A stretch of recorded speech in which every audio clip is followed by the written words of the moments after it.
Nick Pasqual. The name alone conjured images of effortless charm, a smoldering gaze, and the kind of charisma that could light up a screen. From his breakout role in That Indie Darling to his string of blockbuster hits, Pasqual's ascent in Hollywood was nothing short of meteoric.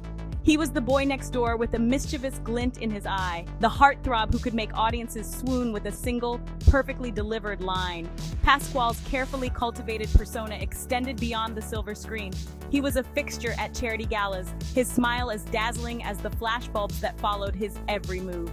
He was the celebrity with the Midas touch, his name attached to countless endorsements and humanitarian efforts. In an industry built on illusion, Pasqual seemed to have it all: talent, fame, and an aura of untouchable allure. Fans adored him, critics lauded his performances, studios clamored to cast him in their latest projects. He was the epitome of Hollywood success, a testament to the transformative power of fame. His face graced magazine covers, his personal life dissected in glossy spreads that only seemed to amplify his appeal. Behind the carefully constructed facade, however, a storm was brewing. The whispers started subtly, like a light breeze rustling through the palm trees lining Sunset Boulevard.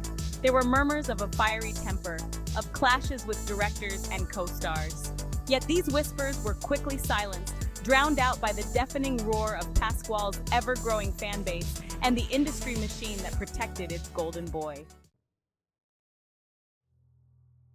The incident that shattered Pasqual's carefully constructed facade unfolded far from the bright lights of Hollywood. On a seemingly ordinary Tuesday evening, news broke of an altercation involving the actor at the San Isidro border crossing between the United States and Mexico. Initial reports were sketchy, filled with more questions than answers. What was known was that Pasqual had been detained by Border Patrol agents after an alleged confrontation with a female companion. Witnesses described a chaotic scene, with Pasqual becoming increasingly agitated and verbally abusive. The woman, later identified as his girlfriend of 2 years, was visibly shaken. As the story gained traction, details began to emerge that painted a disturbing picture. Pasqual, it was reported, had been attempting to cross the border with an undisclosed amount of narcotics in his possession. The altercation with his girlfriend allegedly erupted when she confronted him about the drugs, escalating into a physical confrontation.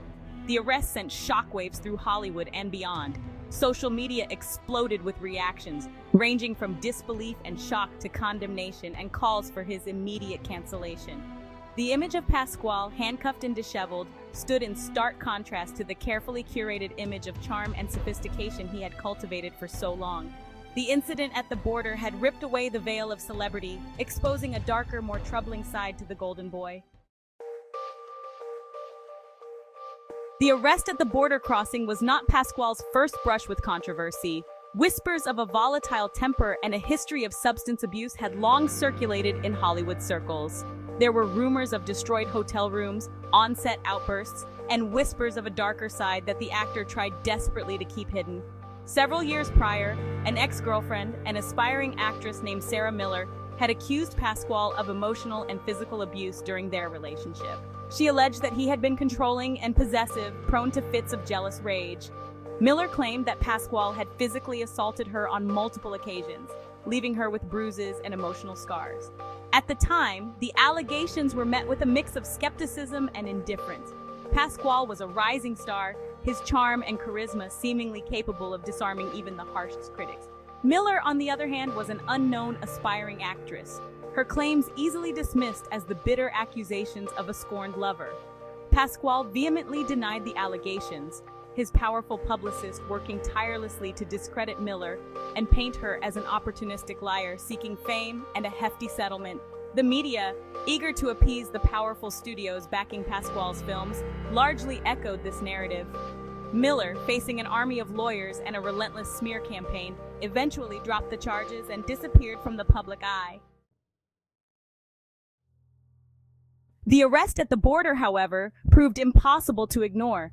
The incident, captured on bystanders' cell phone video and broadcast on an endless loop across news channels and social media, forced Hollywood to confront the allegations against one of its own.